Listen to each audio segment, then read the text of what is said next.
Guys, welcome again to my channel. आज हम पढ़ेंगे effect of oxidation reaction in everyday life.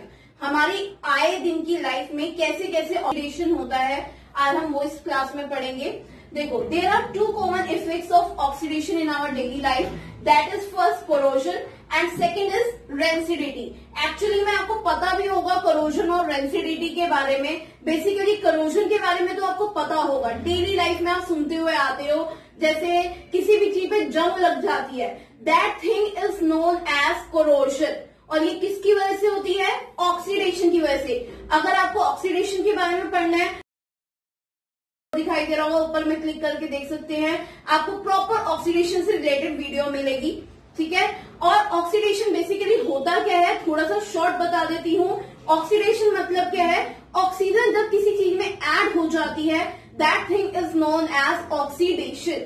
Oxygen के साथ रिएक्शन होना, that part is known as oxidation. Okay, so here corrosion occurs due to the oxidation as well as rancidity also occurs due to the oxidation. Now corrosion, अभी हमने पढ़ा था corrosion के बारे में और rancidity के बारे में बताया था आपको। अब यहाँ पे corrosion की डिस्क्रिप्शन पढ़ेंगे, what actually the corrosion is.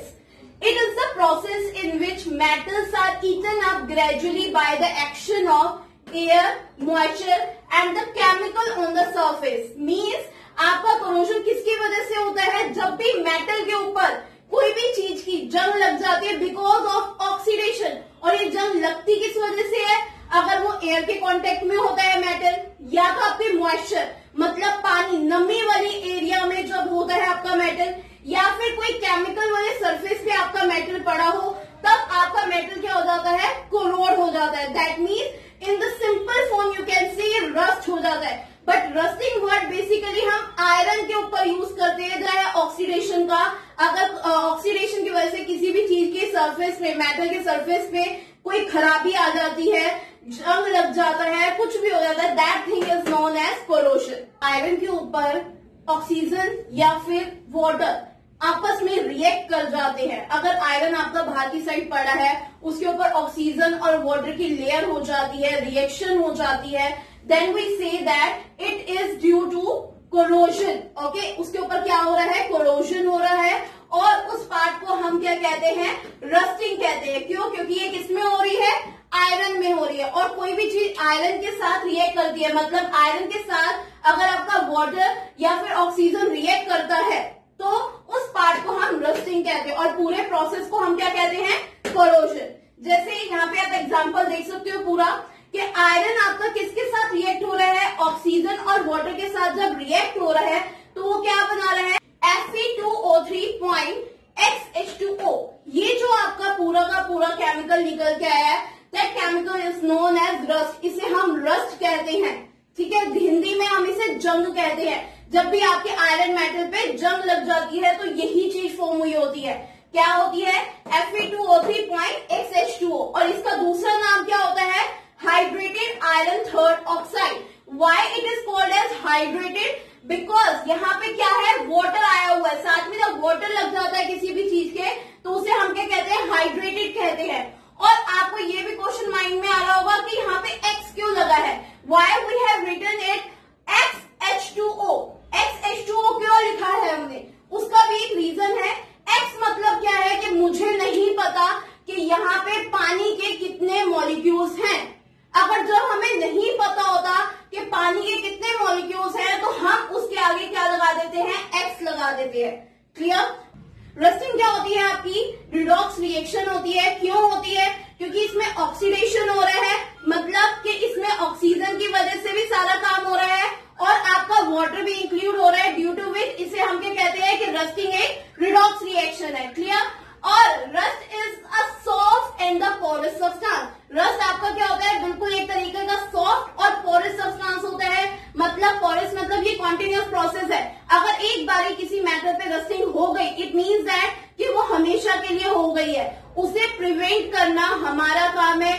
आप चाहे तो आप क्या कर सकते हो? उसके ऊपर पेंट कर सकते हैं। कोई भी आयरन की चीज के ऊपर अगर हम पेंट कर दे तो उससे क्या होता है? रस्टिंग हमारी रुक जाती है। मैं ये नहीं कह रही नहीं होगी, but it prevents from the rusting. Okay, अगर गैल्वेनाइजेशन का प्रोसेस कर दे या पेंटिंग का प्रोसेस कर दे, जो सा भी आप प्रोसेस करना चाहें आप कर सकते हैं और रस्टिंग को आप रोक सकते हैं।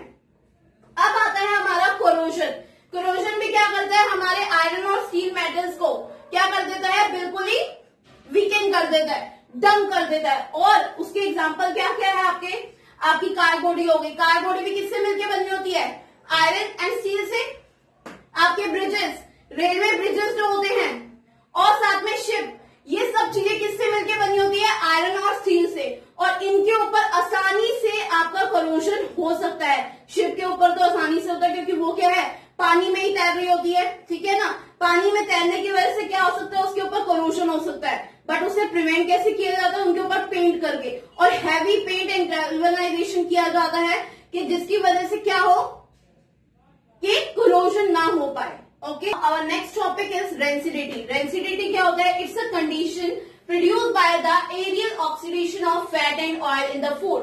It means that अगर कोई खाना आपका किससे बना हुआ है, फैट या ऑयल से बना हुआ है, बेसिकली उसके अंदर ऑयल कंटेंट ज्यादा है, तो क्या होता है, अगर उस खाने को आप थोड़ी देर भी बाहर रख दोगे तो क्या होगा, वहां से क्या होगा, स्मेल आनी शुरू हो जाएगी, ठीक है। और ये स्मेल किसकी वजह से आती है, क्योंकि ये जो ऑयल वाला खाना है अब क्या हो गया है, ऑक्सीडाइज हो गया है बाहर रखा हुआ, जिसकी वजह से उसके अंदर से क्या आने लग गई है, अनप्लीजेंट स्मेल, और उसका टेस्ट भी क्या हो जाएगा, बिल्कुल ही खराब हो जाएगा।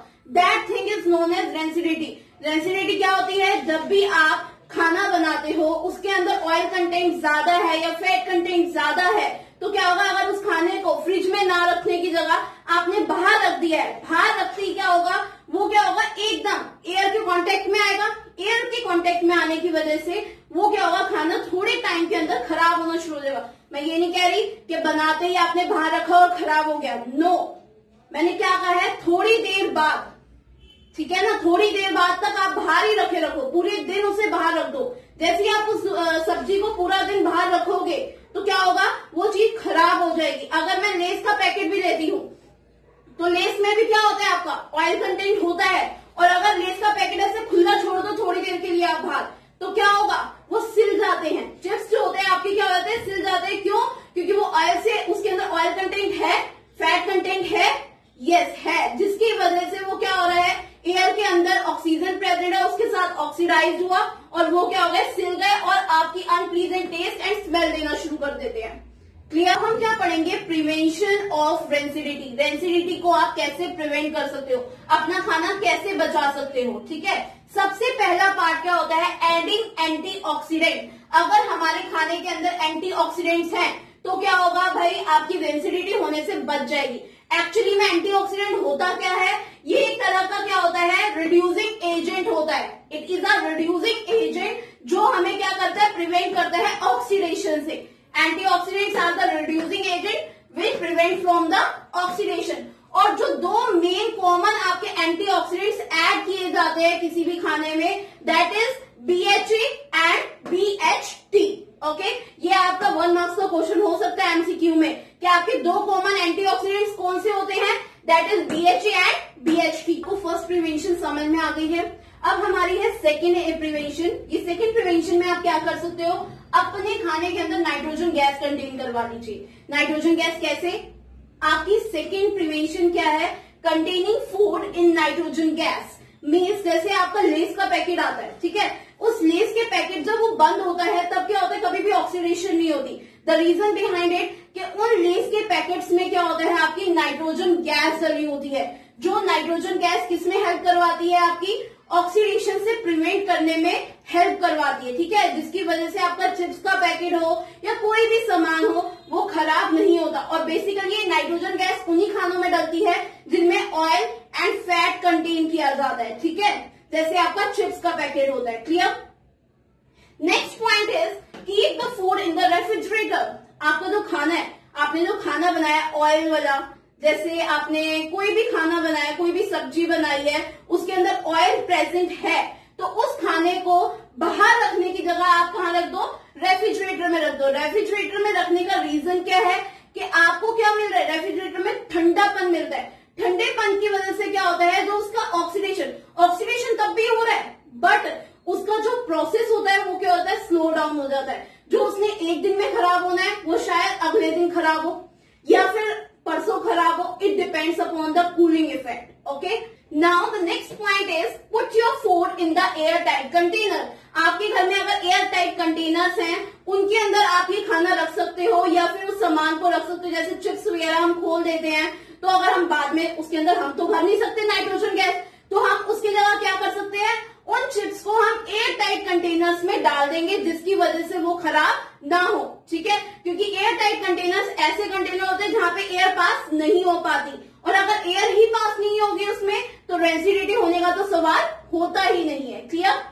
अब last point is away from the light. और जो भी आपका फूड होता है जिसके अंदर ऑयल एंड फैट होता है, उसे प्लीज लाइट से दूर रखिए। जितना खाना आपका लाइट में रहेगा, धूप की रोशनी में रहेगा, उसके खराब होने के चांसेस क्या होते हैं, डबल हो जाते हैं। क्यों? क्योंकि लाइट की वजह से उसकी अपनी खुद की रेज आ रही है, एयर प्रेजेंट है, और ड्यू टू विच ऑक्सीडेशन बहुत ही तेजी पकड़ लेती है। क्लियर?